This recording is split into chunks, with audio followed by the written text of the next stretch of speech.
The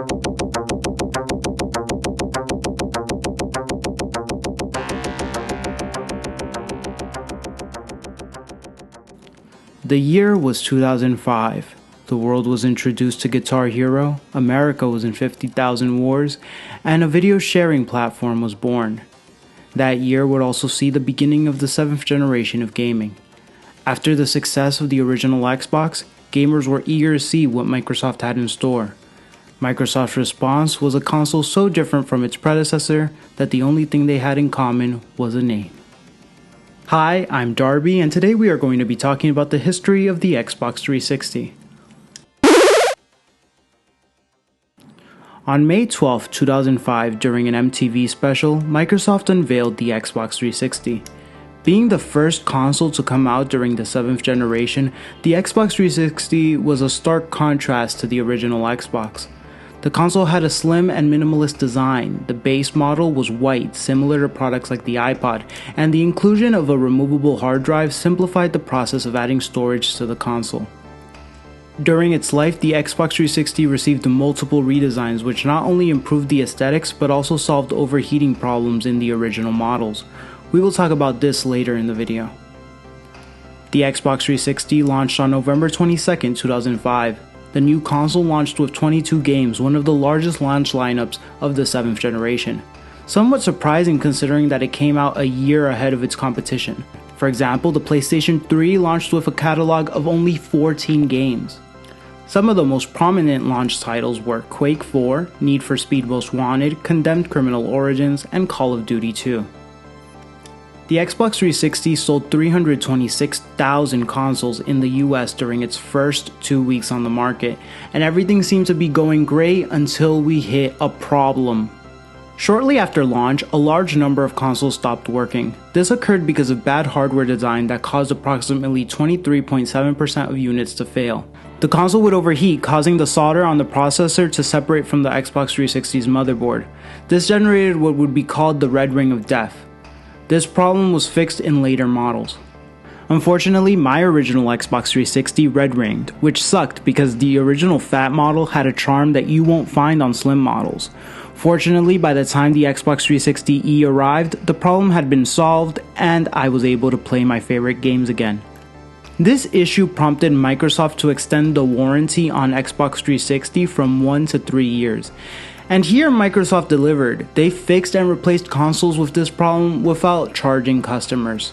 And overheating wasn't the only thing to plague the launch version of the console. On base models, there was no HDMI connector, no Wi-Fi antenna, and no hard drive included. But even with these drawbacks, Microsoft had a plan to dominate the living room.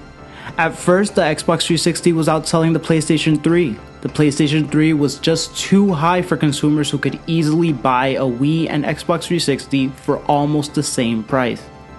With a price difference in the $200 range, it was a bit difficult for kids to convince their parents to buy such an expensive system. The problem plagued the PS3 until the company came out with the slim model and was able to drop the price to $300, at which point the Xbox 360 stopped being competitive. When the Xbox 360 was released, Microsoft made the mistake of using HD DVD instead of Blu-ray. During the 2000s, there was a high-definition format war.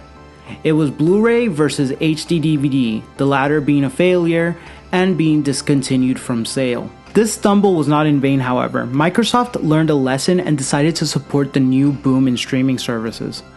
Microsoft had an exclusive deal with Netflix, agreeing that the service would come exclusively to Xbox before the competition. This introduced us to the world of streaming. You no longer had to buy physical discs to watch movies, nor did you have to spend hours downloading movies as was common in the 2000s. This helped accelerate the development of streaming services and the interest in customers. This vision into the future helped not only popularize this new format of consuming content, but also helped Microsoft dominate the living room. Without this feature, the Xbox 360 would have lost its chance to shine as an entertainment hub. By the end of the 7th generation, physical media had lost relevance as a method of consuming content. The most notable exclusive games were Gears of War, Mass Effect, Dead Rising, Forza, Fable 2, Left 4 Dead, Saints Row, Halo 3, Halo Reach, and Halo 4. Most of these games came out before 2008. This was a pattern seen by the Xbox 360. After that year, Microsoft took a more casual approach with its releases. The Xbox 360 was also compatible with original Xbox games. Of the 997 games on Xbox, 461 games were supported on Xbox 360. The Xbox 360 also brought many innovations to online gaming. For the first time, there was a free version of Xbox Live. The free version allowed you to create a username, use voice chat functionality, and the Xbox Live Marketplace to download games. However, to play with friends online, you needed Xbox Live Gold, which cost $59.99 a year. This was a weakness for Microsoft because Sony offered free online multiplayer during the 7th generation. The Xbox 360 included the first video game trophy system, and this became a way for gamers to receive achievements for different actions in games.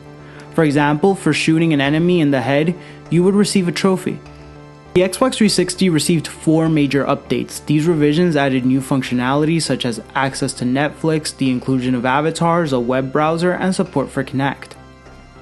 During 2008, the Xbox 360 saw fewer game releases for hardcore gamers and more game releases for casual gamers.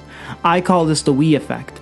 Microsoft, after seeing Nintendo's success with its casual approach, decided to embrace this new market. This culminated in the creation of Project Natal, better known as Kinect. Kinect caused the perception of Microsoft to change among the hardcore market. Although the technology was very impressive, being a sensor that could detect body movement, it was applied in a way that left hardcore gamers disinterested in the platform. Microsoft promoted Kinect as being superior to the Wii or PlayStation Move because it did not need controllers. Kinect was great for dance games, but games that required feedback like sports titles suffered. This did not stop the casual Xbox 360 catalog from growing, generating a positive sentiment in the market. The games that stood out the most for Kinect were Fruit Ninja Kinect, Kinect Sports, Dance Central 2, and Just Dance 3. In conclusion, Kinect was an attractive add-on for casual gamers, but certain fans of the brand did not like it. They viewed it as a betrayal to the hardcore market that would even drag down the Xbox One. In the end, the Xbox 360 turned out to be the 3rd best-selling game console of the generation, but with one detail to consider: no one console lost. All 3 maintained healthy sales, with Xbox selling 84 million consoles, 3.4 million less than the PlayStation 3. This console had one of the longest lifespans in gaming history, being in production for almost 10 years after its launch.